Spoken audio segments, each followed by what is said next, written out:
sincrónicas, mejor dicho, que se descargan todas en un solo momento y los cuales llegan a producir las convulsiones. Y la epilepsia es el trastorno de la persona que tiene convulsiones recurrentes. Para los grupos etiológicos están las infecciones, malformaciones congénitas, traumáticas, metabólicas, lesiones hipóxico-isquémicas, tumorales. Lo importante acá es recordar que la principal causa de los de desencadenar las lesiones, las epilepsias son las infecciones. Los otros son ya un poco más variables. Ahora, en la epilepsia, más del 70% de las epilepsias focales o parciales, ustedes saben que hay las epilepsias generalizadas, las focales y parciales, pero el 70% de las focales y parciales son asociadas a lesiones estructurales. Es importante tener este concepto porque las epilepsias refractarias, que son las que vamos a tratar y de las que se llega a realizar cirugía, son porque son lesiones estructurales, por lo tanto se tiene que corregir esa alteración, esa lesión que hay. La resonancia magnética es la mejor modalidad para el diagnóstico. La tomografía nos sirve para visualizar calcificaciones.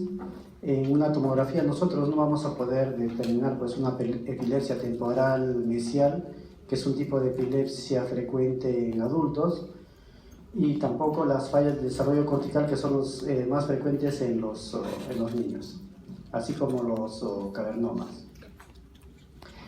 Acerca de la epilepsia temporal mesial, a nivel que se desencadena a nivel del hipocampo, el 90% tiene antecedentes de alguna alteración que haya desencadenado esto, principalmente las crisis febriles en un 30%.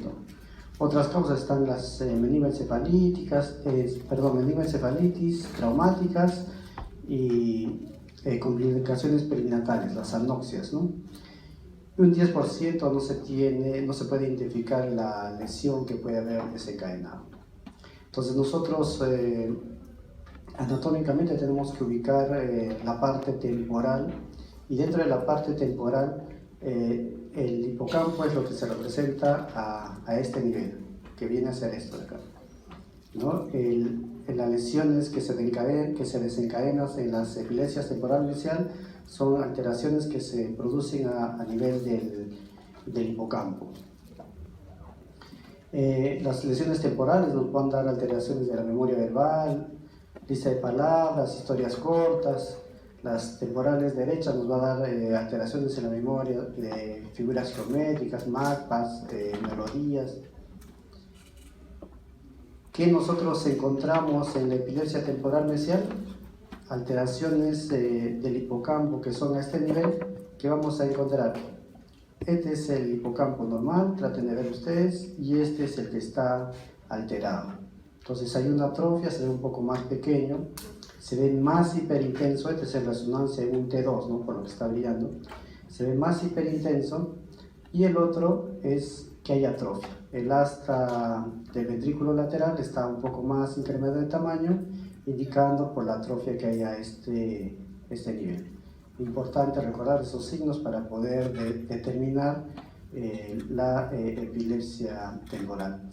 En un corte axial, todo esto que se representa acá es parte del hipocampo, parte de su cabeza, cuerpo y la cola, ¿no? Que también está hiperintensa en relación a este lado. Si lo ven, es más hiperintensa y se está atrofiando. Tenemos lesiones que nos llegan a producir las convulsiones. Estos son ya más en pacientes pediátricos, y esto está en relación a las malformaciones del desarrollo cortical. Tenemos la proliferación, migración, organización de todas las neuronas, y cuando se produce alteraciones a nivel de la proliferación, lo que nosotros vamos a tener son dos tipos. Una microlisencefalia, si ven ustedes acá, está un poco más liso, no tiene unas circunvoluciones como esta imagen de acá. es más liso y es más pequeño. Hay una microcefalia y está liso las circunvoluciones. Esa es en la proliferación. Y el otro es la hemimegaencefalia. Si ustedes ven acá, comparan este hemisferio en relación a este hemisferio está mucho más grande, la corteza es mucho más gruesa. Eso es en cuanto a la proliferación. En cuanto a la migración, está la lisencefalia, donde acá vemos al corte axial, no hay circunvolución, está totalmente lisa. Y en esta es las heterotopias. Entonces acá vemos que todas las circunvoluciones están normales, pero si ustedes ven acá a nivel de los ventrículos laterales, este es un ventrículo lateral normal. En este ventrículo lateral lo que se observa es como un aumento de una masa de partes blandas. Esas son las heterotopias, son células neuronales que se ubican a este nivel. Y el otro son las de organización. En las de organización están la polimicrogiria, donde hay demasiadas circunvoluciones, es bien evidente. La esquincefalia. La esquincefalia es una alteración congénita donde hay una comunicación de los ventrículos con el espacio aracnoideo. Hay esquincefalia a labio cerrado, a labio abierto. En este caso son esquincefalias a labio cerrado, pero este tipo de paciente va a llegar a tener epilepsias, convulsiones. Y la displasia cortical focal, que es un aumento de la densidad, si ustedes ven acá, de la corteza. Este es el más importante y el más frecuente en todos los pacientes pediátricos, que es el que vamos a mencionar un poco. Entonces, en la displasia cortical focal, que es el más frecuente en niños, en los adultos ya mencionamos que era el temporal mesial. En el cortical focal hay alteraciones durante la proliferación y organización cortical, en los dos periodos. Más es en la organización, por eso que está en este grupo de acá. Las causas son genéticas, isquémicas, tóxicas e infecciosas. Están asociadas a epilepsias refractarias. Son epilepsias que no se pueden tratar con medicamento y que al final el 80% de los casos van a cirugía. Entonces tiene que determinar la lesión, a qué nivel está para poder realizar la cirugía. ¿Con qué signos nosotros vamos a decir que esta es una displasia cortical focal? Son con 4 signos importantes para determinar, ¿no? El primero es el engrosamiento de cortical. Si ustedes ven acá, la cortical está mucho más gruesa en relación a las otras circunvoluciones, ¿no? Otra es la hiperintensidad de la corteza cerebral. Está mucho más intenso en relación a las otras circunvoluciones.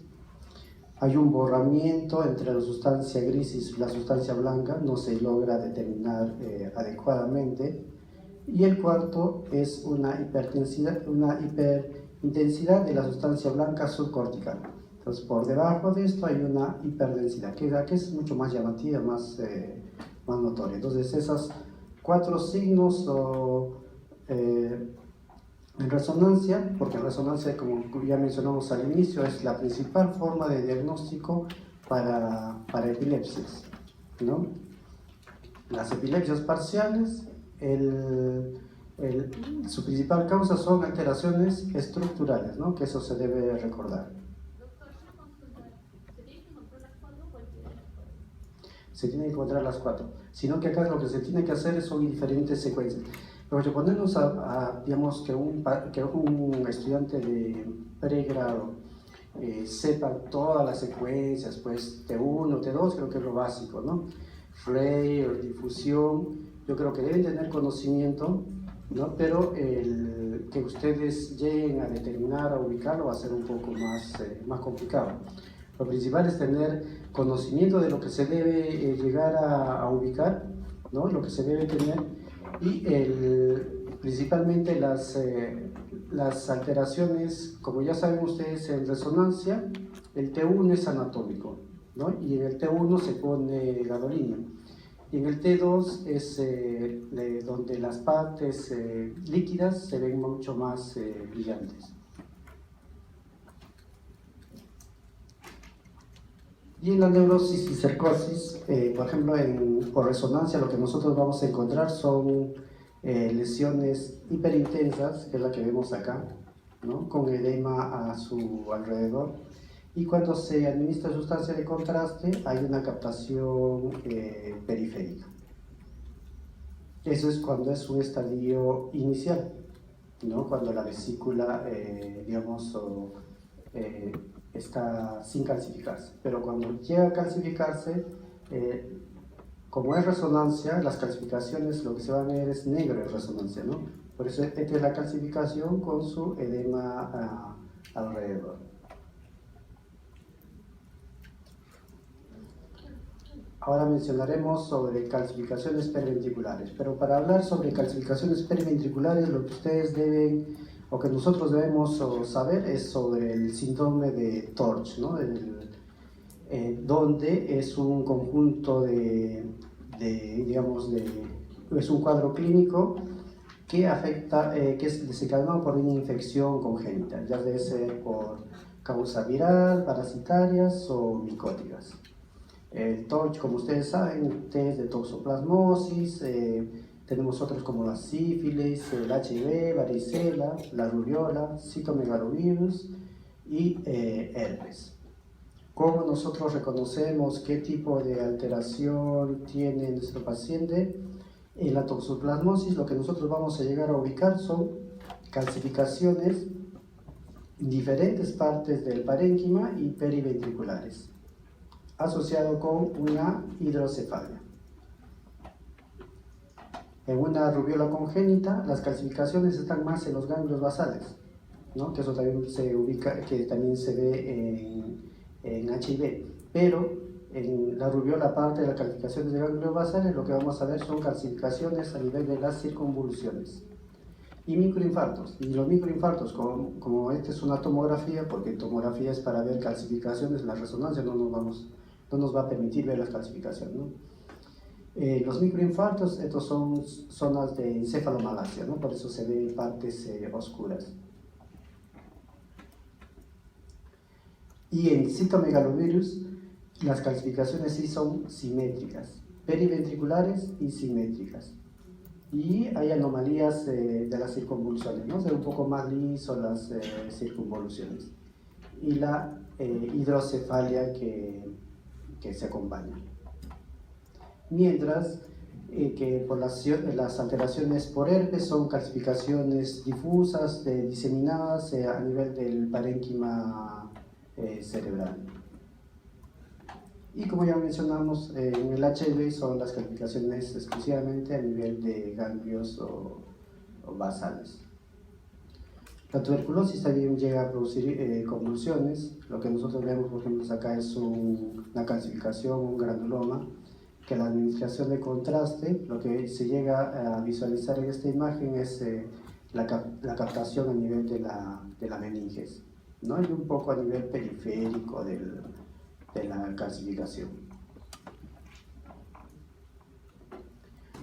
Ahora nos referiremos un poco a neoplasias de la fosa posterior y las lesiones quísticas que pueden haber a este nivel.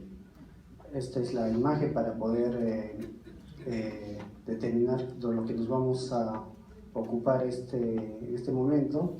Y en la fosa posterior lo que nosotros debemos estudiar siempre es el conducto auditivo externo, el cerebelo, el ángulo punto cerebeloso, el tronco, bulbo, protuberancia, mesencéfalo, el agujero magno y la base del cráneo. Dentro de los tumores más frecuentes que desencadenan a nivel de la fosa posterior está el astrocitoma pielocítico. Es el más frecuente a nivel de los niños, un 25%, y tiene un crecimiento lento.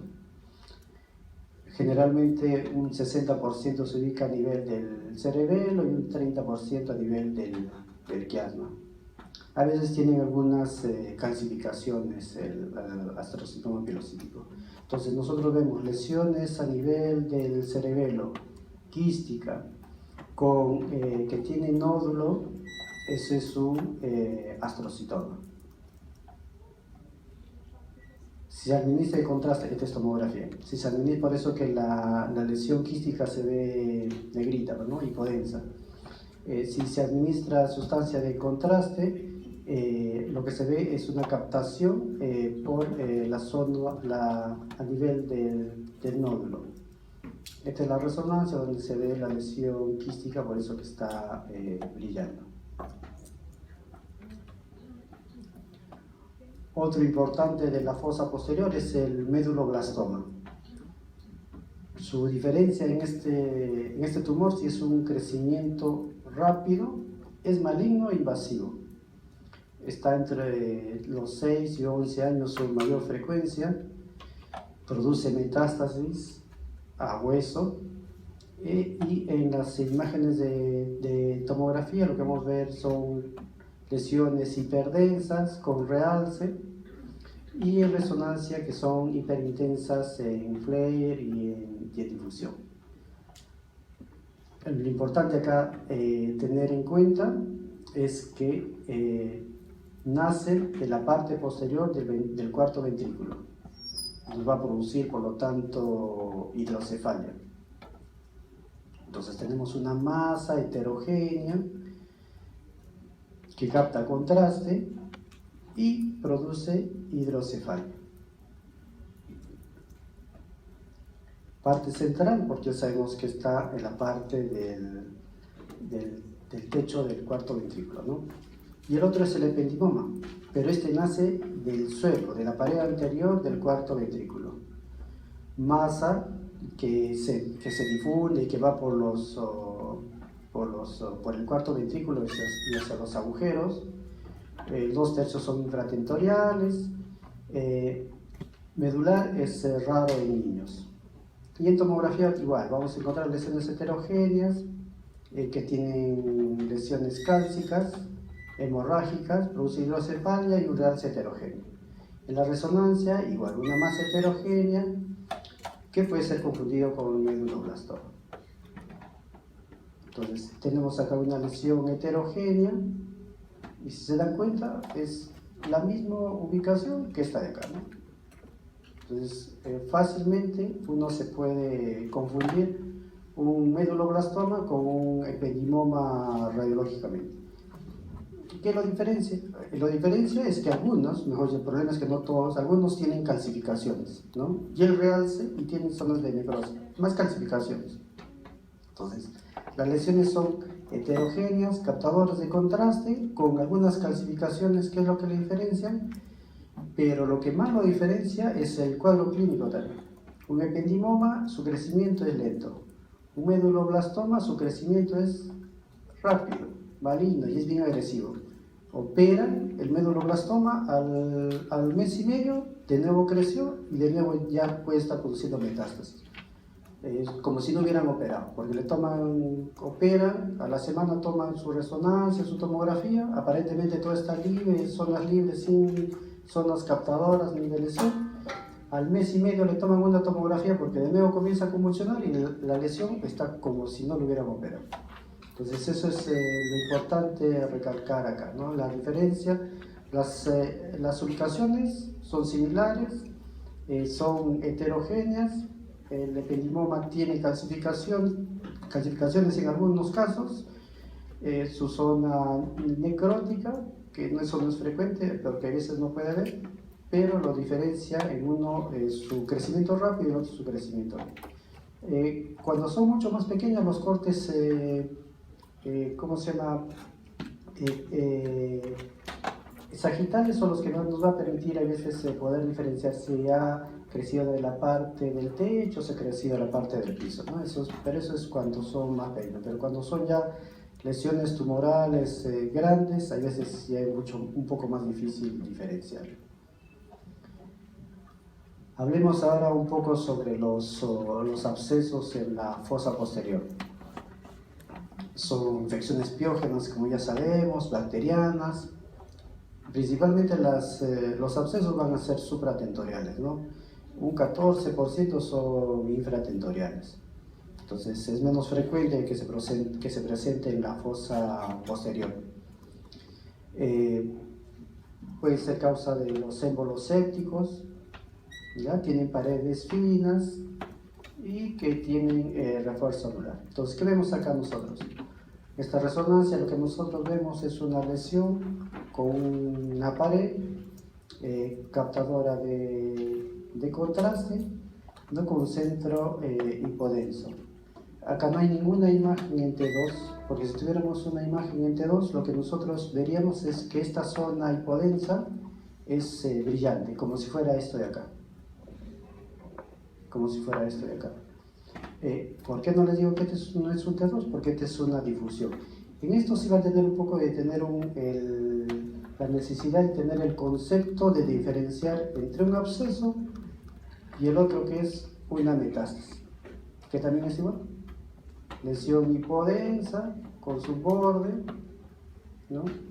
Este sí es un T2 brillante con su cápsula, igual acá. Acá lo que la diferencia es porque este tiene ya gadolinio, entonces por eso es que está brillante. Pero los dos son iguales, son hipodensas y brillantes en T2. Entonces la diferencia va en la difusión, que son estas imágenes de acá, que no hay restricción a la difusión del agua, ¿ya? Entonces, en el absceso, lo que lo vemos en difusión es brillante. Ahora, en cuanto a las metástasis, primarios de cáncer de pulmón, de mama, de melanomas, adenocarcinoma renal, de tiroides. En el cerebelo se presenta en un 15%, también mucho menos frecuente. Igual, como les refería, son hiperintensas, como es en el absceso, son hipointensas en T1, igual que el absceso, pero en difusión, que es esta imagen de acá, hay una restricción al agua. Entonces, ven acá en metástasis hay restricción al agua, mientras que en los abscesos no hay restricción y por lo tanto se ve brillante. ¿Ya? Eso sí es un dato importante para poder diferenciar entre metástasis y abscesos.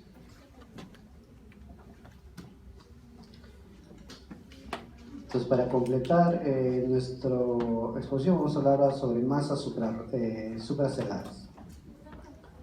Entonces, debemos nosotros recordar la anatomía de la hipófisis.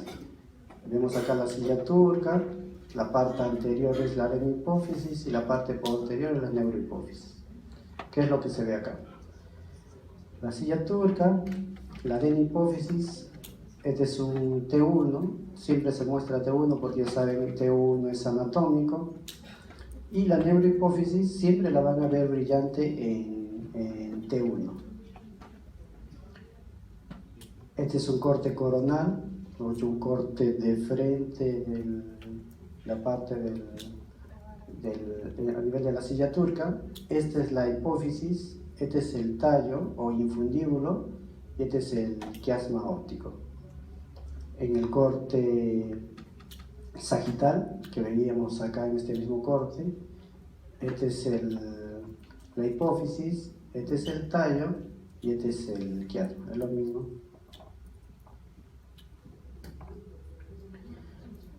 Los adenomas hipoficiarios son un 10-15% de los tumores intracraneales, más en la vida adulta y muy poco en menores de 18 años.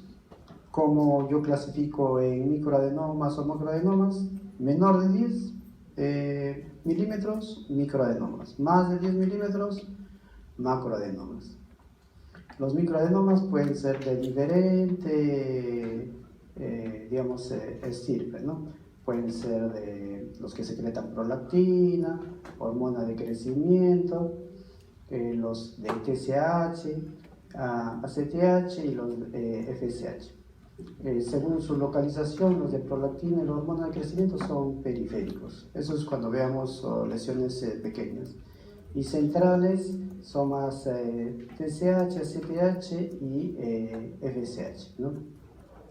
Un 75% son hormonalmente activos, entonces secretan hormonas.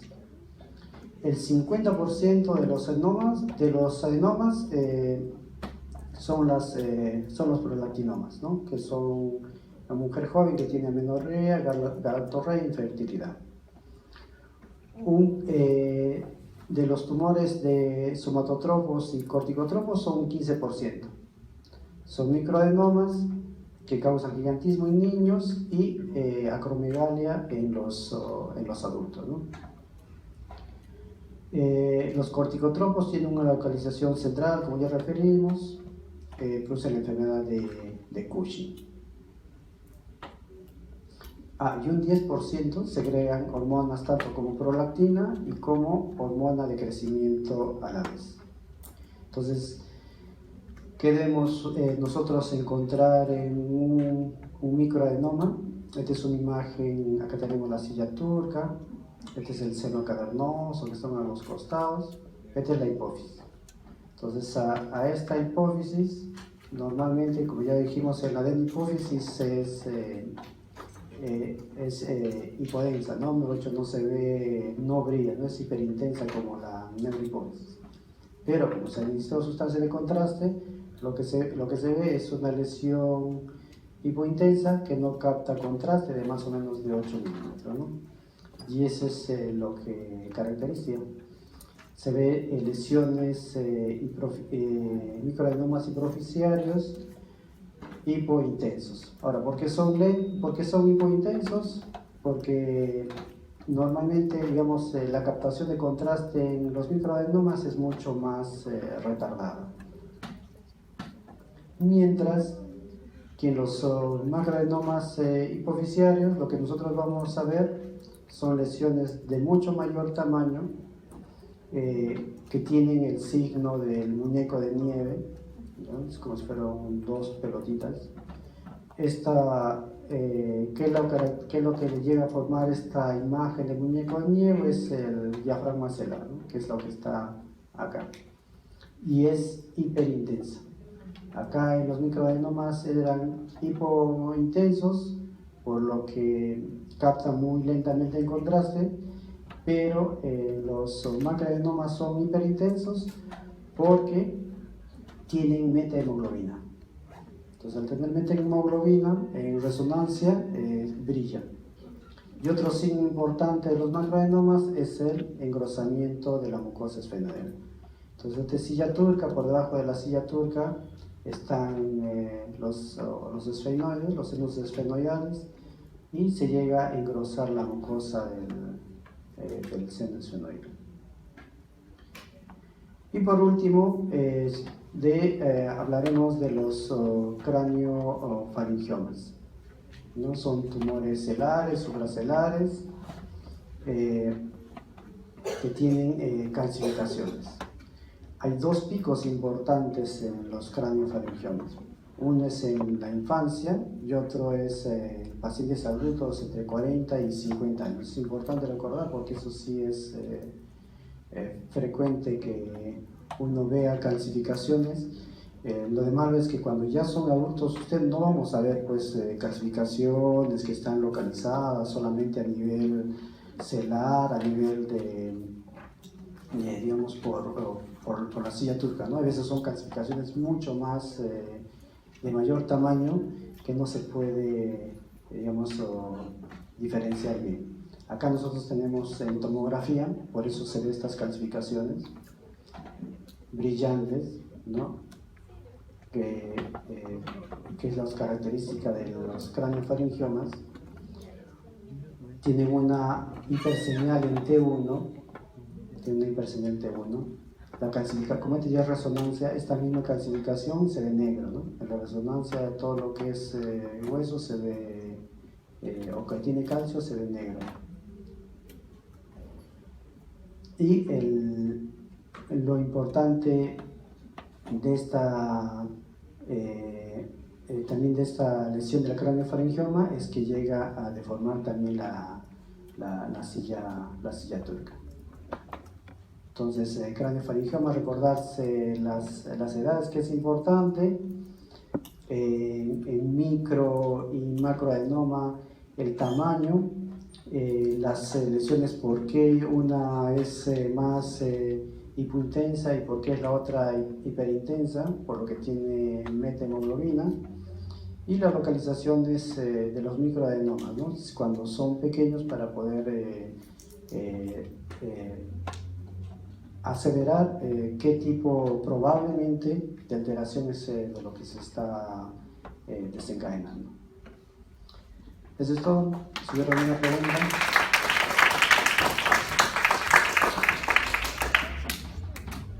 Bien, entonces el examen de mañana va a venir cosas un poco más solamente puntuales, y para el examen sí ya les envío un poco más de imágenes. Bien, nos vemos, hasta luego.